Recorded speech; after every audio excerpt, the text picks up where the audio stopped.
Urián Fastlich. Es el marzo 26, 1996. Hoy es marzo 26, 1996, en la Ciudad de México. Estamos en la casa de... A ver, puede hablar sin más.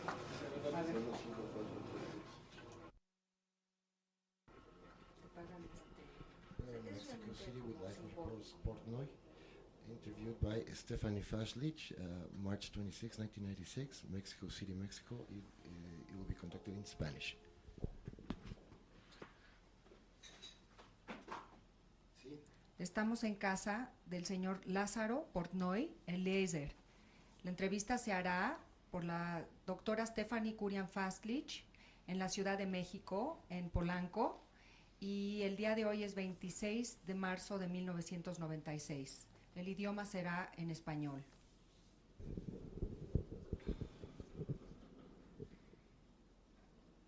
Lázaro, gracias por tenernos en tu casa. Quería yo hacerte una pregunta. Por favor, deletréame tu nombre. Sí, me llama Leiser, L-E-I-Z-E-R,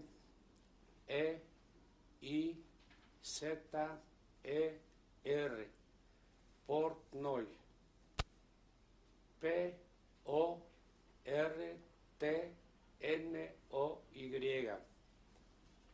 Nací en Janów, Kolopinska, Polesie, en Polonia, el 19 de mayo de 1919, en una familia con 5 hermanos y mi papá. Vivíamos en un pueblo que la mayor parte de la población era judía y el resto, la otra mitad, eran goyim. Goyim no rusos ni polacos, sino belorrusos. Es una mezcla de gente que vivía en este pueblo. La mayor parte de los judíos que vivían en esta ciudad, es una ciudad pequeña, se ocupaba con el comercio y eran también algunos profesionistas, sastres, carpinteros, y una vez a la semana se reunía el Yarid. Yarid quiere decir que todos los campesinos de alrededor de la ciudad llegaban al pueblo para vender sus productos y comprar los productos necesarios. Éramos un pueblo bastante pobre, pero sí teníamos nuestros colegios, un colegio que era un colegio colegio público del gobierno, pero aparte teníamos nuestros policolegios yiddish, y ya en los últimos años, en los años 30, formamos un colegio hebreo Tarbut, donde se enseñaba todo en ivrit. La mayor parte de los niños iban a los colegios yiddish. Esto pasó, todos esos años pasaron hasta 1928, es en el año que mi hermano mayor, Salomón, que en paz descanse, se emigró a México. Tenemos que decir que México se conocía como un país de revueltas, sabíamos, pero tuvieron que pasar por México porque la meta era de llegar a Estados Unidos. Mi papá, que en paz descanse, tenía como 5 hermanos en Chicago que emigraron al principio del siglo, hasta tal grado que uno de sus hermanos era secretario de un sindicato de sastres. Y mi papá también tenía ya permiso de viajar a Estados Unidos, y esto era en 1921. Cuando llegaron a Varsovia, se enfermó mi mamá de hígado y la tuvieron que operar en el hospital en Varsovia, y allá murió. Al morirse mi papá se quedó con los 6 hijos y solo, y no podía, y gastó todo el dinero que tenía, y se quedó, regresó a Llaneve. Al año se volvió a casar con una señora que también tenía hijos chicos, y en 1924 nació una hija que se llamaba Rivki de ellos. Yo me seguí estudiando en los colegios, aprendí polaco, pero también luego pasé al colegio Tarbut. En 1933, mis dos hermanos, Tzemach y Avremel, se fueron también a México. Y en 1936, mi hermano Mel, con su esposo Velvo y su hija Aninka, se fueron a México. Y yo me quedé en Llaneve, empecé a trabajar en la Noa Tzioní, es un movimiento sionista liberal, y me llegué a ser Rosh Ken o Madrij del Ken, del movimiento, hasta tal grado que en 1936 me mandaron a un Moshavat Nahalim de toda Polonia en Szemeniec.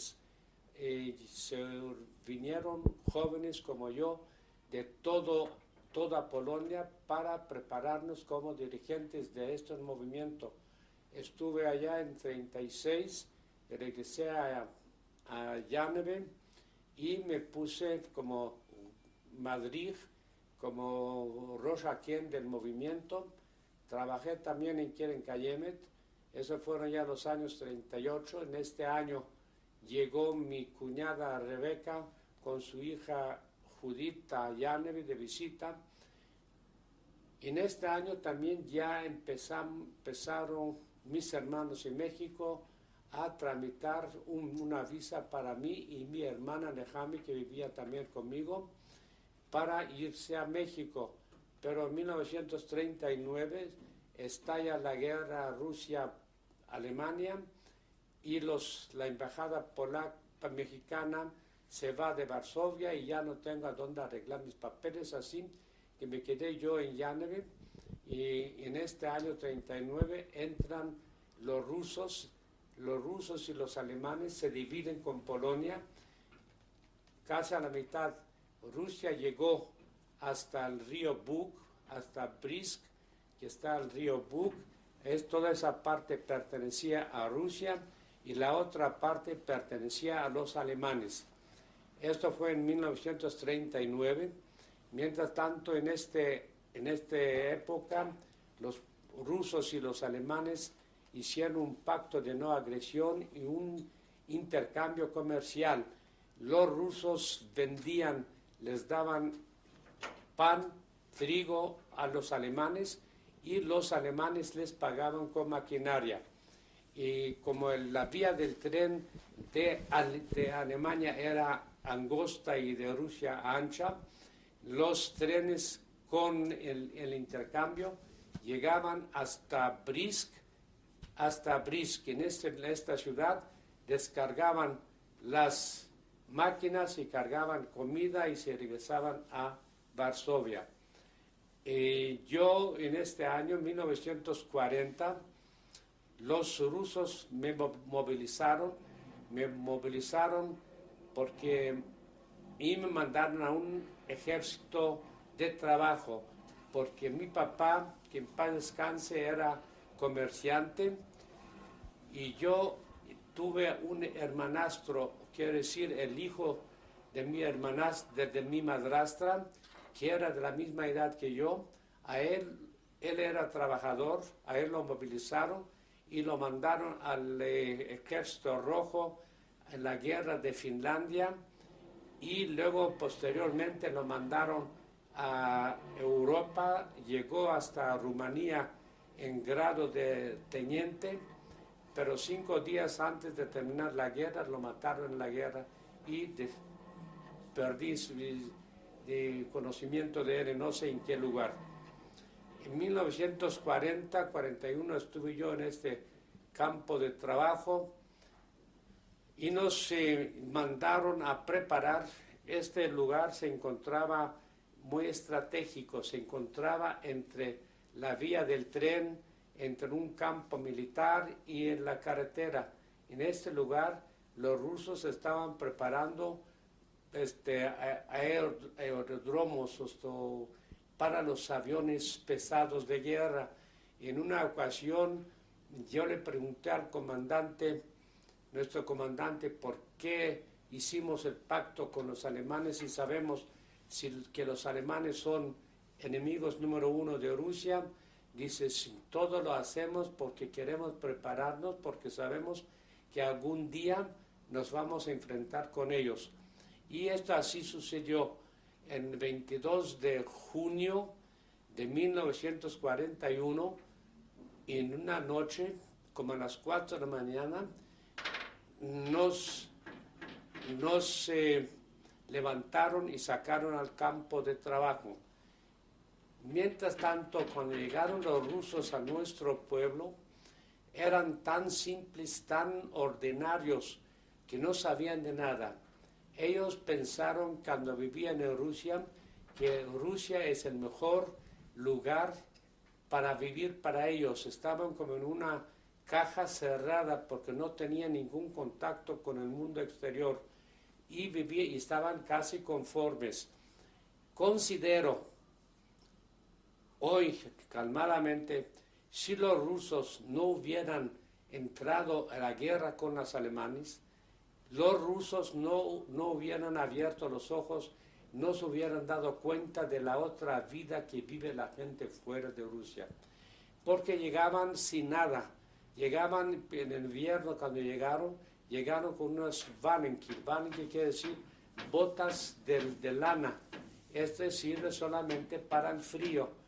En el campo donde estuvimos, a mí una vez mi comandante me quitó mis botas y me dio sus Valenki para poder salir a la calle porque estaba todo ya en primavera y ya estaba mucha agua. Entonces yo me quedé allá y él se puso mis zapatos.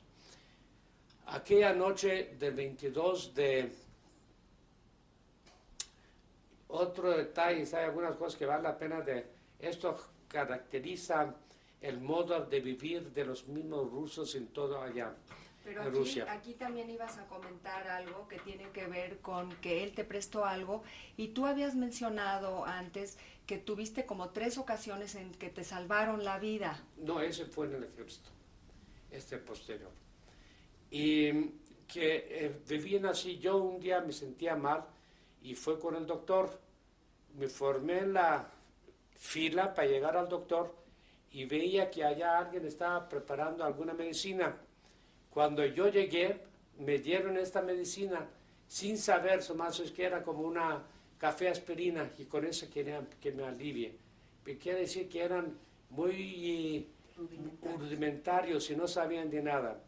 En esta noche de 1922 de junio de 1941, de repente a la misma hora, como a las 4 de la madrugada, que estaba todo oscuro y no podíamos empezar a trabajar porque estaban de noche, y vimos de repente 3 aviones. Entonces, hablando entre nosotros decimos hasta los mismos pilotos no tienen calma, ellos también los levantan a esta hora. Pero de repente se dieron una vuelta a los 3 aviones y ¡pum!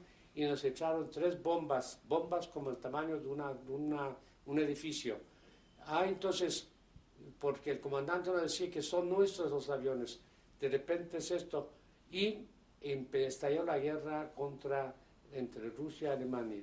Y entonces todos nosotros regresamos a nuestros campos y allá nos dijeron, porque los espías de Alemania llegaban a todas partes, hablaban a Rusia, a los comandantes, diciendo orden de la Suprema Comandancia, que todos tienen que retirarse sin oponer ninguna resistencia a los alemanes, y cada uno a su casa, y nos mandaron a todos a nuestras casas.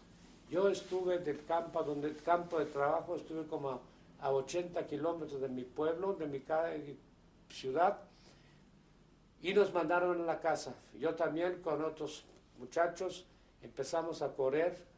Esta noche, el 22 de junio, sucedió que como con el trato comercial que había entre Rusia y Alemania, a mediodía llegaron a la estación de Brisk echelón alemán, pensando que esto era la maquinaria que Alemania mandaba a Rusia.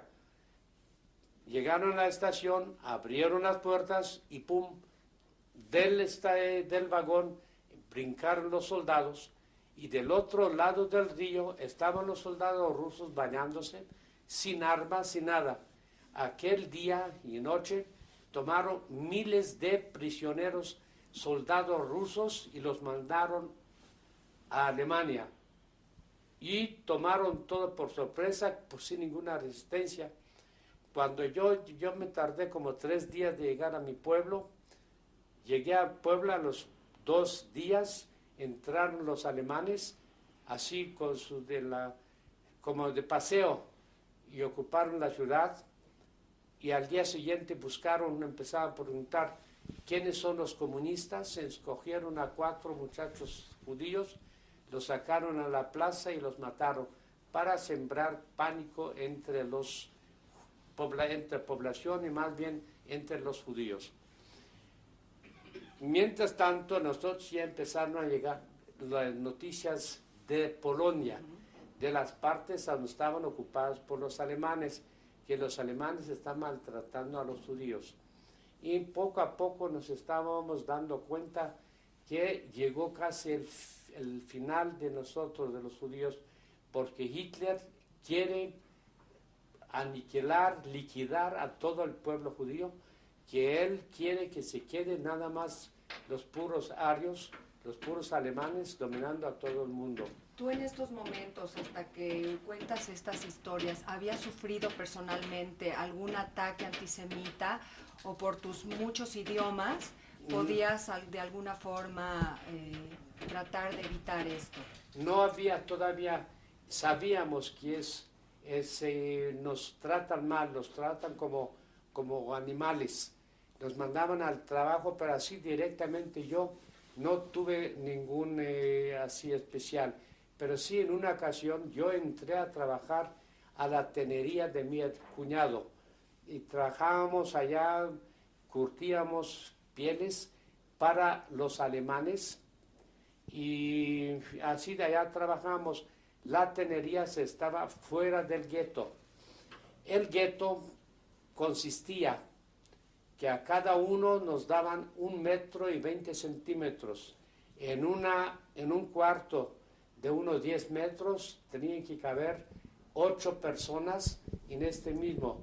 Y la gente no podía salir del gueto porque el gueto era cercado con alambre de púas y nos daban raciones de comida y no salir podían solamente con permiso o que la gente que tenían que salir al trabajo.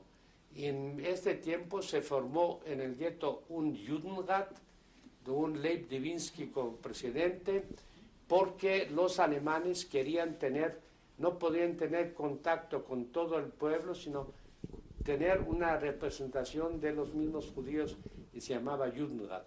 Y un buen día, siempre le pedían al Judenrat que le dé gente para trabajar y un día ordenaron que se traiga la plata y oro y todo lo que tienen de valor, que se les entrega a ellos, si no van a matar a todo el pueblo.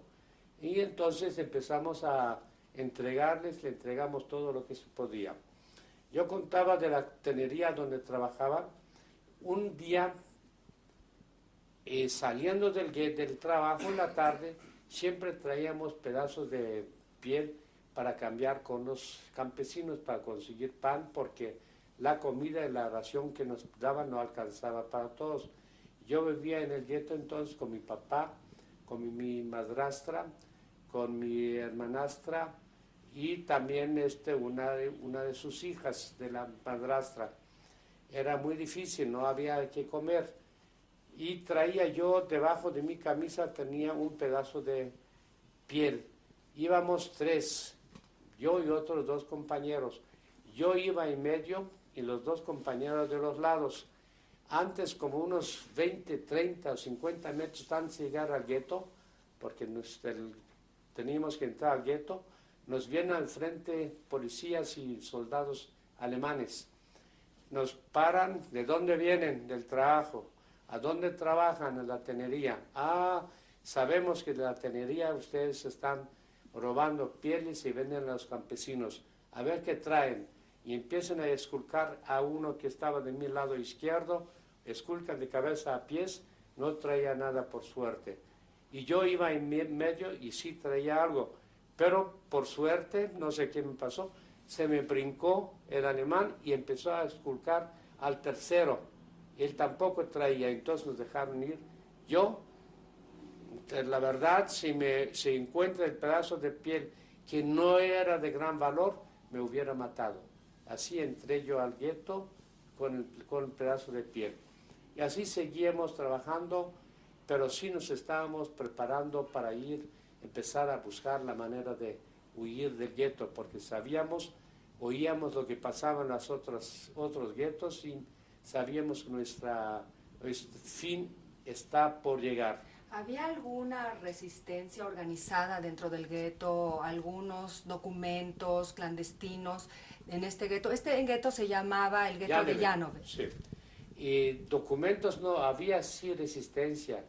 Nos organizamos, hicimos una vez, en una ocasión, para poder huir del gueto, tuvimos que quemar del otro extremo del gueto una casa para llamar la atención de los alemanes y los policías para que podamos huir. Se organizó entonces un grupo que empezó a huir del gueto y llegar a Vilno, porque en Vilno estaba libre y podían de Vilno viajar por Rusia a Shanghái, al oriente. Y muchos de mis compañeros viajaron allá. En las noches nosotros nos reuníamos los jóvenes y planeábamos cómo podemos organizarnos y huir. Yo fui a hablar con mi papá y le dije que yo quiero ir con mis compañeros allá a Vilno. Entonces él me dijo, mi papá ya era grande, no muy grande, pero sí mayor, y me dice, en esta situación me quieres dejar solo aquí, ¿qué voy a hacer? Entonces yo decidí que por ninguna manera voy a quitar un minuto de vida de mis familiares por salvarme a mí. Y me quedé en el gueto. Me quedé en el gueto hasta 1900, más o menos septiembre 1942. Y unos días antes, pero anteriormente, los alemanes dejaron correr la voz que los campesinos quieren matarnos. Por lo tanto, decían que tenemos que reunirnos, todos los hombres tienen que reunirse en la plaza. Se juntaron como 400 o 500 hombres en la plaza, los detuvieron toda la noche. En la mañana llegó un grupo de SS, de los SS, ¿sabes quiénes son? Y entonces nos engañaron. Nos prepararon a todos los hombres en la plaza y sacaron del pueblo y por el camino los estaban matando uno a uno. Los llevaron a los bosques. Entonces, a los bosques, sí, mataron a 400 hombres. Yo me escondí entonces en la tenería y vi que por los campos allá los alemanes estaban matando a los judíos. Y esto pasó una parte en el gueto. La liquidación del gueto fue, como mencioné, el día 22 de septiembre de 1942. Vinieron los SS, cercaron el gueto, porque gran parte teníamos una fábrica de maderas y todo esto. Allá trabajaron mayor parte de los jóvenes, de los judíos. Pero la verdad, te diste cuenta con quién estás tratando, porque entre los alemanes, entre los nazis, entre la SS, yo en una ocasión me encontré con uno cara a cara y veías en su cara una bestia declarada así, de plano, no más que bestia parecida a un ser humano. Así eran. Se puede decir que había uno que otro, más o menos con sentimientos humanos, pero la mayor parte era gente escogida, heces con bestias. El 22 de septiembre yo no regresé al gueto, me quedé en la tenería, porque en la tenería preparamos unos escondites y ya sabíamos que ya llegará el día que nos van a matar. Entonces yo me quedé allá en la tenería con otros compañeros míos de la misma tenería.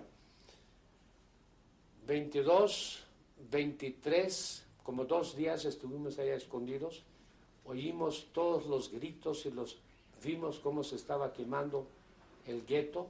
Ellos estaban quemando el gueto porque supieron que muchos se escondieron, pero llegó a tal grado una cosa de veras, por salvarse la vida, una que otra madre mataba a su hijo, porque estaba llorando para no descubrir o para no destapar el escondite, mataban a sus hijos. El día 25 de septiembre decidimos que ya no tiene sentido de seguir escondidos allá en la tenería. Nos repartimos en la tenería a donde yo estuve con otros 2 muchachos, nos dividimos, una parte estaba en la tenería vieja y una en la nueva, nosotros estuvimos en la nueva, decidimos en la noche pasar el camino y ir a llamar a nuestros compañeros que estaban escondidos allá en la otra tenería y huir al bosque. Y mi cuñado se salvó, estuvo en el gueto, mi hermana Nehame se casó con Garba, tuvieron un hijo como de 2 años entonces, él se escapó del gueto, llegó a la tenería pero ya herido, para no meterse a la tenería junto había un pozo de agua, se metió allá y por la herida se desangró y se quedó ahogado allá. Entonces nos juntamos todos y empezamos ahí a caminar por el camino a los bosques. Llegamos por camino, nos tuvimos que pasar por un canal, llegamos a un bosque, Zaviche se llamaba, y allá éramos ya como 13 muchachos. Y excavamos unas cuevas, y deshicimos una casa con la madera, todo eso, hicimos la cueva con camas y todo, y empezamos a vivir una vida del bosque. ¿Cuándo te diste cuenta que el gueto ya lo habían totalmente destruido y cuándo te diste cuenta qué había pasado con tus familiares?